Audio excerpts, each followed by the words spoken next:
It is one of the biggest dangers to women around the world, domestic violence. What Philadelphia City Council is doing to try to stop people from becoming a victim. And there's a big warning as heaters work hard inside your home. What first responders need you to know now that the cold weather's here to stay. Plus, the Bears are back. You got another chance to get the viral Starbucks Barista Cups. How you can try to get one for free. Those stories and more on today's edition of The Lineup. It's Tuesday, December 9th, 2025. Hey, everyone. I'm NBC 10's Keith Jones. And I'm NBC 10's Erin Coleman. Let's get you up to speed with what you need to know today, starting with the Eagles game last night. The Eagles lost to the Chargers in OT. Yep. Fans are obviously disappointed, right? They aren't holding back. Hear what they felt after that final play. They kind of messing up. I'm really mad. Go Birds, fire Kevin Patullo, and I don't even feel bad that his house got egged. Birds lost by 3 points. One of the worst plays of the game from Jalen Hurts in the second quarter. Threw an interception. The ball gets knocked out, only for Jalen Hurts to fumble the ball. 2 turnovers, 1 play by Hurts. Hasn't happened since 1978. Maybe hasn't happened ever. Jalen isn't afraid to say he messed up, though. We had an opportunity to win the game in the end. Had the ball in my hands, driving down the field, having everything, on our terms to a sense, and I didn't bring it home. So that's how I look at it. We just didn't make enough plays on offense, and that's kind of a common theme, and we got to figure out real quick. We got to do a better job as coaches to put them in positions to succeed, and then we got to go execute. So it always comes down to that, and I'll put that on me. The Eagles will be back at home on Sunday. They're going to face off against the Raiders at 1 p.m. Luckily for the Eagles here, the last 4 weeks of the season, it's the easiest part of the schedule. But they also need to rely on other teams to do their part to help us out. Like the Dallas has to lose. No, they can do it on their own. East on their own. Yep. Yeah, the Eagles. If the Eagles lose 2 of the next 4 and the Cowboys win out, then the Cowboys would be the NFC East winners. Yeah. But the Cowboys are waiting on us to see what's going on. Yep. So the Eagles still in control of the destiny. The 1 seed is probably out of the question. The 2 seed in the playoffs, that might be up for grabs if they win out. But it looks like they're going to be the 3 seed. Unless something catastrophic happens. Listen, they got to turn it around. That's the bottom line here. Hey, the Flyers have a chance to make us feel a little bit better tonight. San Jose Sharks are in town for their first meeting of the season. Puck drops at 7 o'clock. SEPTA's reached a tentative contract agreement with its largest union, averting a strike. That's right. The 2-year deal with the Transport Workers Union Local 234 will keep thousands of bus, trolley, and subway operators on the job. Includes a 3.5% pay increase each year. On average, it's about $3,000 for bus drivers. The deal also increases pension benefits and night differential pay.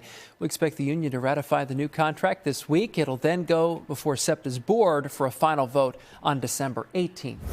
Philadelphia city leaders, they're reacting to the murder of Kada Scott. Yeah, she was kidnapped, shot, and killed allegedly by a man who could have been stopped earlier in a different domestic violence case. NBC 10's Lili Zheng is at City Hall to tell us about what's happening today.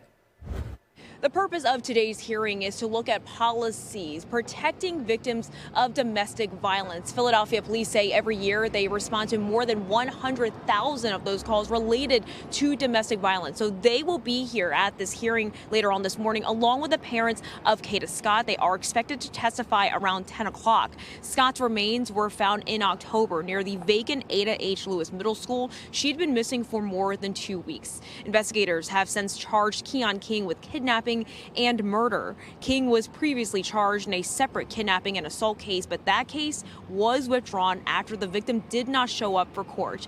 Now, today's hearing does aim in part to take a look at those numbers. They're also looking at areas where improvements can be made when it comes to protecting victims of domestic violence. Reporting from City Hall, Lili Zheng, NBC 10 News.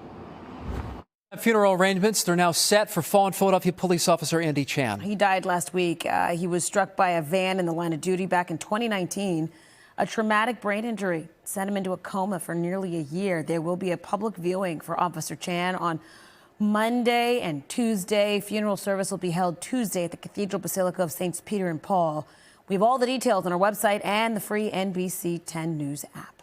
Happening today, more witnesses will be asked to testify against Atlantic City Mayor Marty Small. Yep, he's on trial for allegedly abusing his teenage daughter. Prosecutors say he beat her unconscious with a broom and repeatedly hit her in the legs. Mayor Small's defense team claims his daughter is the one who threatened him with the broom and butter knife. Small could face more than 20 years in prison if convicted. He'd also be removed as mayor. Firefighters, they got a big warning for all of you as we all crank up the heat in our homes this winter. Carbon monoxide poisoning is already impacting people in the area. In Delaware County, it caused a 2-year-old and her mother to have a seizure. A 10-year-old boy was also found unconscious in that home. Turns out the carbon monoxide levels were 150 times above normal. Firefighters say that is a potentially deadly situation. That's an insane amount of carbon monoxide. I don't ever recall hearing that amount. And it's a level where it's amazing that the average person would just not lose consciousness in seconds. Firefighters say a deteriorating chimney flue cap caused the gas leak. First responders say carbon monoxide cases go up in the winter when more people find ways to heat their home. Headache, dizziness, nausea, those are all early symptoms of carbon monoxide poisoning. First responders say you need to have heating units inspected at least once a year and install carbon monoxide detectors. So essential. Absolutely. For sure. Community members in Delaware County are speaking out after a proposed 19% property tax hike. They voiced concerns at 2 public hearings yesterday. The tax increase would equal about $188 per year. This would be the second significant property tax increase in a row for the county. Last year's was 23%. County officials say one more year of a larger hike is necessary to stay afloat. They told residents not to expect another hike like this in the near future. The whole point is getting this done. We don't really have any more time to get it done. We have to do it this year. I would hope that they would take the economy and what's going on in Washington. People are hurting. People are going through food situations. People are going through housing situations. The council will vote on the budget, including that tax hike, tomorrow.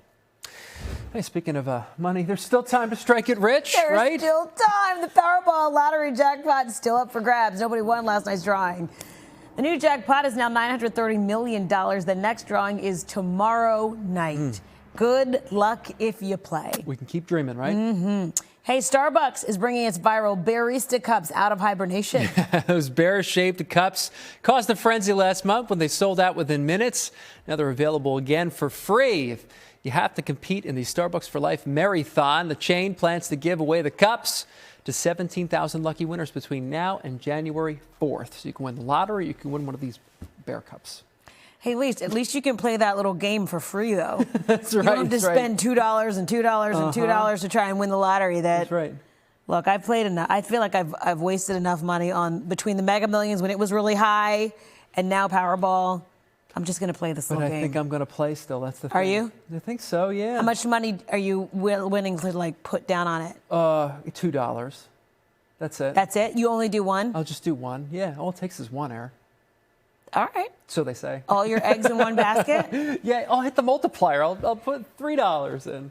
How about that? Oh, I never do the multiplier. How about that? So you're doubling down on a bad ticket. I know, but you know what I mean? The odds are literally 1 in 293 million to win the Powerball. What's funny is we show that sign, it says $930 million, and next to it is $60 million. And we're like, $60 million for the Mega Ball. And you're $60 million. Well, here's the thing. I gave up on Mega Millions because that ticket costs more. It costs you $5 to play.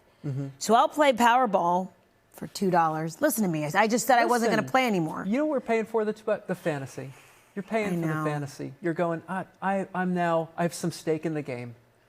This is what I'm going to do with the money. I'm going to tell my family.